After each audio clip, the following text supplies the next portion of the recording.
क्या आपको लगता है कि स्कूल का सबसे बड़ा लूजर अपनी क्लास की सबसे खूबसूरत लड़की का दिल जीत सकता है? Film night with Beth Cooper की कहानी इसी सवाल का जवाब देती है। हाई स्कूल का ग्रेजुएशन नाइट चल रहा है। यहीं हमारी मुलाकात होती है मुख्य किरदार डेनिस से। वह पढ़ाई में तेज है, लेकिन स्कूल का सबसे बड़ा लूजर माना जाता है। वह लंबे समय से अपनी क्लास की सबसे खूबसूरत लड़की बेथ कूपर से एकतरफा प्यार करता है। उसे अपने सबसे अच्छे दोस्त रिच की बात याद आती है। रिच उससे कहता है कि अगर आज अपने दिल की बात नहीं कही तो पूरी जिंदगी पछताएगा। आखिरकार हिम्मत जुटाकर डेनिस स्टेज पर जाता है और अपनी फेयरवेल स्पीच शुरू करता है। सबके सामने वह बेथ कूपर से अपने प्यार का इजहार कर देता है। बेथ ये सुनकर पूरी तरह हैरान रह जाती है। डेनिस सभी छात्रों से कहता है कि आज हर कोई वह सच बता दे जिसे वह अब तक छिपाता आया है, चाहे वह मानसिक परेशानियां हो, एनोरेक्सिया हो या अपनी अलग पहचान। आज किसी को कुछ नहीं छिपाना चाहिए। स्पीच खत्म होने के बाद सभी छात्र बाहर निकलते हैं, फोटो खिंचवाते हैं और एक दूसरे को बधाई देते हैं। तभी एक टीचर डेनिस को बिना अनुमति ऐसी स्पीच देने पर डांटती है, लेकिन फिर मुस्कुराकर कहती है कि कभी वह भी किसी से प्यार कर चुकी थी। इसी बीच बेथ डेनिस के पास आती है। वह अपनी ग्रेजुएशन गाउन उतारती है और उसके नीचे सिर्फ एक टैंक टॉप और छोटे शॉर्ट्स पहने होती है। डेनिस उसे अपने घर होने वाली पार्टी में आने का न्योता देता है। बेथ कहती है कि वह इस बारे में सोचेगी, लेकिन उसके चेहरे से साफ पता चलता है कि स्कूल के इस लूजर का निमंत्रण उसे खास पसंद नहीं आया। तभी बेथ के दोस्त वहां पहुंच जाते हैं और डेनिस का गला पकड़ लेते हैं। उनमें से एक केविन, जो बेथ का बॉयफ्रेंड है, डेनिस को जमीन पर गिराकर धमकी देता है कि अगर उसने दोबारा ऐसी हरकत की तो उसका बुरा हाल होगा। तभी एक टीचर बीच में आ जाती है और मामला शांत हो जाता है। इसके बाद डेनिस और रिच घर लौटते हुए हर तरह की बातें करते हैं। घर पहुंचकर डेनिस पार्टी की तैयारी में लग जाता है। वह पूरा घर साफ करता है, मेज पर ड्रिंक्स और स्नैक्स सजाता है। वह इतना घबराया हुआ होता है कि लगातार पसीना बहने लगता है, इसलिए अपनी शर्ट उतारकर हवा लगने के लिए टांग देता है। तभी उसके माता पिता घर पहुंचते हैं। वे उसके कपड़े ठीक करते हैं, मजाक में अंडरवियर बदलने की सलाह देते हैं और जाते जाते 21 बोतल शैंपेन छोड़कर कहते हैं कि पार्टी अच्छे से एंजॉय करना। अब इंतजार की घड़ी शुरू होती है। डेनिस और रिच घर के बाहर खड़े होकर बेथ का इंतजार करते हैं। तभी एक नीली कार तेज रफ्तार से उनके घर के सामने आकर रुकती है। उसमें से बेथ एक लाल रंग की खुली ड्रेस पहनकर उतरती है। उसके साथ उसकी दो बेहद खूबसूरत सहेलियां भी होती हैं। लड़कियां घर के अंदर आती हैं और देखती हैं कि वहां डेनिस और रिच के अलावा कोई भी नहीं है। दोनों लड़के उन्हें स्नैक्स ऑफर करते हैं और बातचीत शुरू करने की कोशिश करते हैं, लेकिन माहौल बेहद अजीब हो जाता है।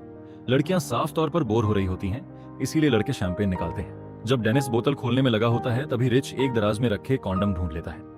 वह उन्हें लेकर भागता हुआ लिविंग रूम में आता है और उसी पल शैंपेन का कॉर्क उड़कर सीधे डेनिस के माथे पर लग जाता है। बेथ फ्रिज से ठंडी कुकी निकालकर उसके माथे पर रखती है ताकि सूजन कम हो जाए। वह मुस्कुराते हुए कहती है कि सिर्फ वही नहीं, बल्कि दुनिया के लगभग सारे लड़के ऐसे ही बेबस और अनाड़ी होते हैं। बेथ उसी के ऊपर बैठ जाती है और इस वजह से डेनिस को अनचाहा इरेक्शन हो जाता है। वह शर्म से लाल पड़ जाता है, जबकि बेथ को यह सब काफी मजेदार लगता है। इसी दौरान लड़कियों को कॉन्डम मिल जाते हैं। वे उन्हें गुब्बारों की तरह फुलाकर खेलने लगती हैं और फिर वहां से जाने का फैसला करती हैं। उसी समय डेनिस के घर के बाहर एक और कार आकर रुकती है।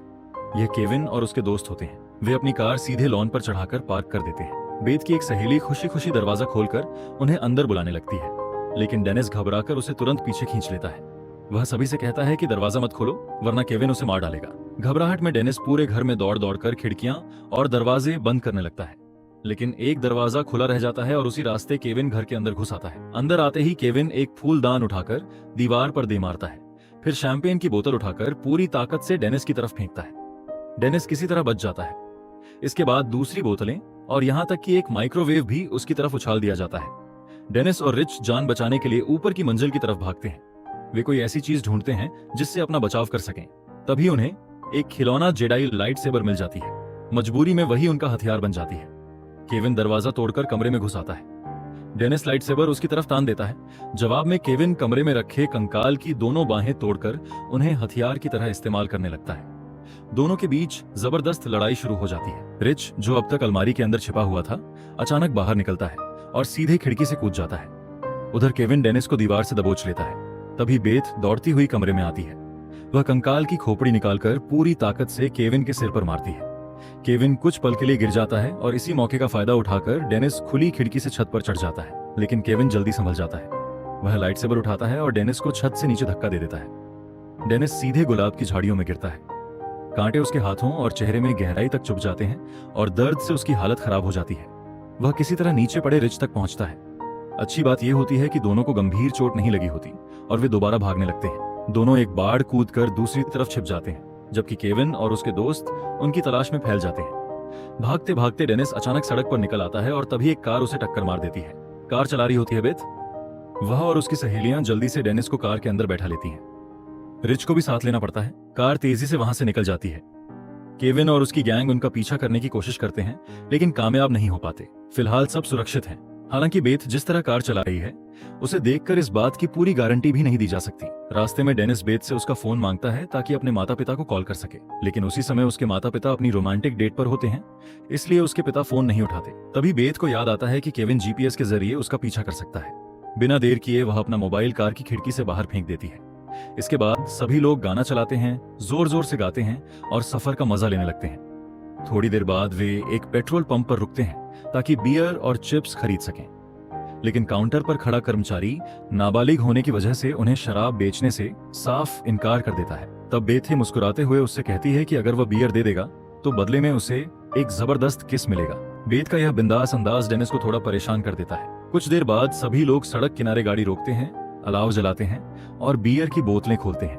बेथ अपने दांतों से बोतल खोल देती है। डेनिस भी उसकी नकल करने की कोशिश करता है, लेकिन उसका एक ढीला दूध का दांत टूट जाता है और सब हंसने लगते हैं। उधर बेथ की सहेलियां और रिच टहलने निकलते हैं। उन्हें पास ही गायों का एक मैदान दिखाई देता है। चलते चलते रिच का पैर गोबर पर पड़ जाता है। इसी बीच डेनिस और बेथ अकेले बैठकर अपने भविष्य और आने वाले दिनों के बारे में बातें करने लगते हैं। वहीं दूसरी तरफ रिच और लड़कियां मजाक मजाक में एक गाय को धक्का देकर देखने की कोशिश करते हैं कि क्या उसे पलटा जा सकता है। जाहिर है वे ऐसा नहीं कर पाते। तभी पूरा गायों का झुंड उनकी तरफ दौड़ पड़ता है और सभी जान बचाकर भागते हैं। थोड़ी देर बाद सब फिर से सफर शुरू करते हैं। बेथ हमेशा की तरह लापरवाही से गाड़ी चलाती है। वह मजाक में हेडलाइट्स भी बंद कर देती है और सामने खड़ी दूसरी कार से टकरा जाती है। दूसरी कार से बाहर निकलते हैं डेनिस के मम्मी पापा। यह देखकर सब घबरा जाते हैं। जैसे ही डेनिस के पिता अपनी हालत संभालने में लगते हैं, बेथ तुरंत गाड़ी आगे बढ़ा देती है और सब वहां से निकल जाते हैं। कुछ देर बाद वे शहर के एक बड़े हाउस पार्टी में पहुंचते हैं। वहां जोरदार म्यूजिक, भीड़ और मस्ती का माहौल होता है। स्विमिंग पूल के आसपास लोग पार्टी का आनंद ले रहे होते हैं, जबकि बेथ और उसकी सहेलियों को देखते ही कई लड़के उनके पास आ जाते हैं। इसी दौरान डेनिस वॉशरूम ढूंढते हुए एक कमरे की तरफ जाता है। तभी उसका क्लासमेट ग्रेग, जो अपनी ताकत के लिए मशहूर है, उसे पकड़कर एक खाली कमरे में ले जाता है। डेनिस को लगता है कि अब उसकी पिटाई होगी, लेकिन ग्रेग अचानक भावुक होकर रोने लगता है। तब डेनिस को पता चलता है कि ग्रेग अपनी निजी परेशानियों से जूझ रहा है। डेनिस वापस हॉल में आता है और रिच के साथ कुछ खाने पीने की चीजें लेने लगता है। तभी कुछ लड़कियां उन्हें बताती हैं कि केविन भी इसी पार्टी में मौजूद है। दोनों दोस्त तुरंत वहां से निकलने का सोचते हैं, लेकिन तब तक बहुत देर हो चुकी होती है। केविन और उसके साथी डेनिस को घेर लेते हैं और उसे जबरन लिविंग रूम में ले जाते हैं। वहां वे उसके साथ बदसलूकी करते हैं। माहौल ऐसा बन जाता है जैसे कोई मुकाबला शुरू होने वाला हो। फुटबॉल कोच भी सबके सामने इसे तमाशा बना देता है। डेनिस लड़ाई करने से साफ इनकार कर देता है और हार मान लेने की बात कहता है, लेकिन इसके बावजूद उसे एक जोरदार मुक्का पड़ता है। उसी समय ग्रेग वहां पहुंच जाता है। डेनिस को मुसीबत में देखकर वह उसकी मदद के लिए आगे आता है। वह केविन और उसके दोस्तों को पीछे धकेल देता है और बीच बचाव करने वालों को भी शांत कर देता है। केविन दोबारा उठकर ग्रेग पर हमला करता है। दोनों के बीच जबरदस्त भिड़ंत होती है। आखिर में ग्रेग भी जमीन पर गिर जाता है।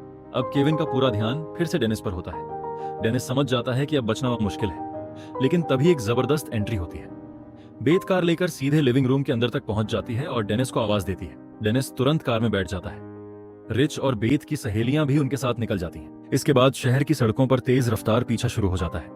आखिरकार सभी लोग स्कूल पहुंचते हैं। बेथ के पास स्कूल की चाबी होती है, इसलिए वे आसानी से अंदर चले जाते हैं। स्कूल के जिम में बेथ और उसकी सहेलियां पुराने दिनों की तरह चीयर लीडिंग का शानदार प्रदर्शन करती हैं। वे गाती हैं, नाचती हैं और माहौल को फिर से यादगार बना देती हैं। डेनिस यह सब देखकर खुश होता है, लेकिन अचानक उसकी नजर बेथ की आंखों में छिपे आंसुओं पर पड़ती है। इसके बाद लड़कियां चेंजिंग एरिया की तरफ चली जाती हैं। डेनिस भी वहां पहुंचता है। माहौल हल्का फुल्का और मजाकिया बना रहता है। थोड़ी देर बाद सभी मिलकर स्विमिंग पूल की तरफ जाने का फैसला करते हैं। इसी बीच अचानक केविन और उसके दोस्त फिर से वहां पहुंच जाते हैं। आते ही वे डेनिस पर हमला कर देते हैं और वह जमीन पर गिर जाता है। रिच तुरंत आगे आता है। वह गीले तौलिए को घुमाकर बड़ी तेजी से बदमाशों को पीछे हटाने लगता है। बचपन से की गई उसकी यह अजीब सी प्रैक्टिस अब काम आ जाती है। जब सबका ध्यान उसी तरफ होता है, डेनिस, बेथ और बाकी लड़कियां वहां से निकल जाते हैं। रिच भी आखिरकार सभी को चकमा देकर बाहर निकल आता है। थोड़ी देर बाद पूरी टोली फिर से कार में बैठकर शहर की सड़कों पर निकल पड़ती है। डेनिस की नाक से खून बह रहा होता है, इसलिए उसकी नाक में टैम्पॉन लगाकर खून रोकने की कोशिश की जाती है। बेथ मजाक में कहती है कि उसके कपड़ों से अजीब सी बदबू आ रही है और उसे शर्ट उतारने के लिए कहती है, लेकिन गलती से वह शर्ट कार की खिड़की से बाहर उड़ जाती है। सब लोग गाड़ी रोककर शर्ट ढूंढने लगते हैं। इसी दौरान डेनिस की अजीब डिजाइन वाली अंडरवियर देखकर सब जोर जोर से हंसने लगते हैं। वह तो उसे अपना गुलाबी पोंचो दे देती है ताकि वह आराम से रह सके। कुछ देर बाद उन्हें शर्ट मिल जाती है, लेकिन तभी एक गुस्सैल रैकून उनकी तरफ दौड़ पड़ता है।